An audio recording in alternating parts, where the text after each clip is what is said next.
और ढोल की थाप पर भंगड़े भी डाले जा रहे हैं। पार्टी परचम भी उन्होंने हाथों में थामे हुए हैं और मिठाइयां तकसीम की जा रही हैं। लाहौर मॉल रोड के ये मनाजिर हैं जहां पर जालों की जानिब से जश्न मनाया जा रहा है और मिठाइयां भी तकसीम की जा रही हैं और खूब भंगड़े भी डाले जा रहे हैं। ये मनाजिर आप मॉल रोड के देख रहे हैं।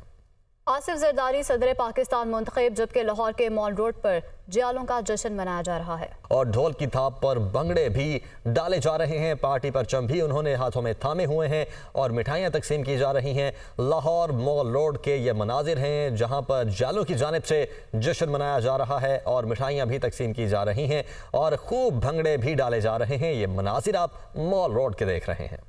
आसिफ जरदारी सदर पाकिस्तान मुंतखब, जबकि लाहौर के मॉल रोड पर जियालों का जश्न मनाया जा रहा है। तो जनाब, आज ये तकरीबन रिजल्ट भी अनाउंस हो चुका है। आसिफ अली जरदारी 411 इलेक्टोरल वोट लेकर सदर मुंतखब हो चुके हैं और महमूद खान अचकजई ने 181 इलेक्टोरल वोट हासिल किए हैं। अदील वड़ाइच हमारे साथ मौजूद हैं।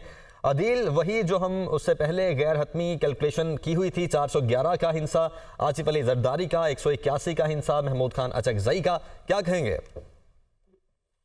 देखें, एक बड़े नंबर के साथ, बड़े कॉन्फिडेंस के साथ, एक बड़े खुश असलूबी से होने वाले इलेक्शन में ये नंबर लेके सदर मुंतखब होना, एक मुल्क को एक और बड़ा ये माइलस्टोन अचीव हुआ है। मुल्क की जमहूरियत में, मुल्क की सियासत में एक आईनी तकाजा पूरा हुआ है। और एक ऐसे वक्त में जब ऐवान सदर की एक रस्साकशी चल रही होती थी, हमने देखा गुज़श्ता 1-1.5 साल से हुकूमत के साथ लेजिस्लेशन के मामलात में रेजिस्टेंस आ रही होती थी। असम्बली का इजलास बुलाने का मामला हो, उसमें रेजिस्टेंस आ रही होती थी। इलेक्शन की तारीख देने के मामला पर रेजिस्टेंस आ रही होती थी। अगरचे आज का सदर वो सदर नहीं जब आसिफ अली जरदारी पहली मरतबा सदर बने थे और जब तक 18वीं तरमीम नहीं हो गई थी तो वो पावर्स जो थी उससे पहले हुआ करती थी। लेकिन आज के दौर में भी एक सदर का बड़ा अहम किरदार है। जो सदर आरिफ अलवी जो थे साबिक सदर, उनके दौर में हमने देखा कि महदूद इख्तियारात होते हुए भी उन्होंने मुल्की सियासत के हवाले से, आईनी और कानूनी मामलात के हवाले से अपना एक इम्पैक्ट रखा। और आसिफ अली जरदारी क्योंकि माजी में भी उनका एक दौर जो भरपूर दौर गुजरा ऐवान सदर में ही, और जो सियासत के जो अमूर के ये खुद भी एक माहिर हैं, एक सियासी जादूगर कहा जाता है, मुकामत का बादशाह कहा जाता है। इस वक्त मुल्क को जो दरपेश चैलेंजेस हैं उसमें इस पोजीशन पे आके इनका जो बैठना है वो मुल्क की सियासी सूरत हाल में बहुत ही इसका मुस्बत असर देखा जा रहा है। बहरहाल अब तो सिर्फ अनाउंसमेंट रह गई है, हल्फ लेना है और उसके बाद अगला मरला जो है अब वो काबीना साजी का है। और इस वक्त पंजाब हाउस में अब से कुछ देर पहले एक कट भी हुआ, जो प्राइम मिनिस्टर हैं वो वहां पर मौजूद थे और उसमें जो नून लीग के कायद मियां नवाज शरीफ वो भी वहां पर मौजूद थे और उसमें काबीना साजी पर भी गुफ्तगू हुई।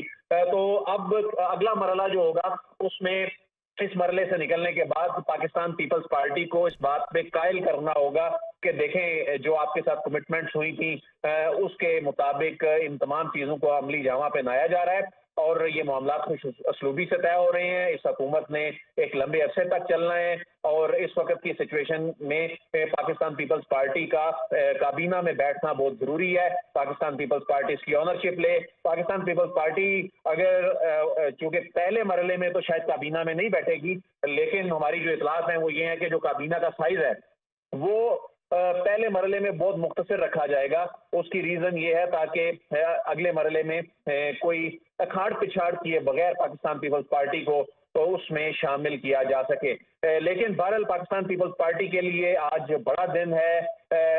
आसिफ अली जरदारी एक मरतबा फिर ऐवान सदर के मकीन बनने जा रहे हैं अगले 5 बरस के लिए और एक ऐसे वक्त में जब मुल्क में एक मुश्किल इस वक्त की सिचुएशन है। ये उनका वो दौर, अगरचे वो भी एक क्रिटिकल इकोनॉमी के हवाले से दौर था, एनर्जी क्राइसिस का मामला था, दहशत गर्दी का मामला था, उस वक्त भी बहुत से जो कशमकश देखी गई।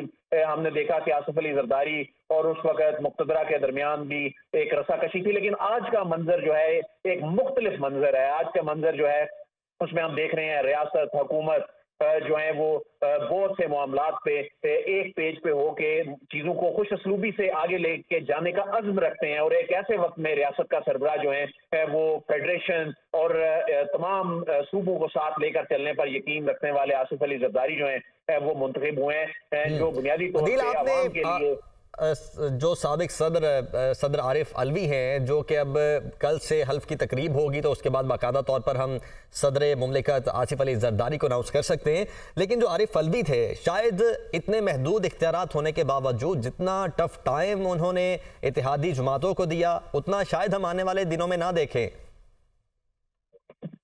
देखिए, आपको खुद इनकी अपनी हुकूमत दो सूबों में है और वफाक में वो काबीना का हिस्सा अभी तक ना बनने का उन्होंने अनाउंस किया, लेकिन वफाक में वो हुकूमत का हिस्सा तो है, जाहिर है उन्होंने प्राइम मिनिस्टर का वोट दिया और खुद भी वोट लिया उन्होंने नून लीग की जानिब से, और आगे जाकर उन्होंने काबीना का हिस्सा उनके साहबजादे समेत जो दीगर उनके पार्टी के आम शख्सियात हैं वो बनते दिखाई दे रहे हैं। तो बिल्कुल, और बिलावल भुट्टो तो ये भी कह चुके हैं कि बजट के मामलात होंगे या कोई भी मामलात होंगे हम इनके साथ मौजूद होंगे।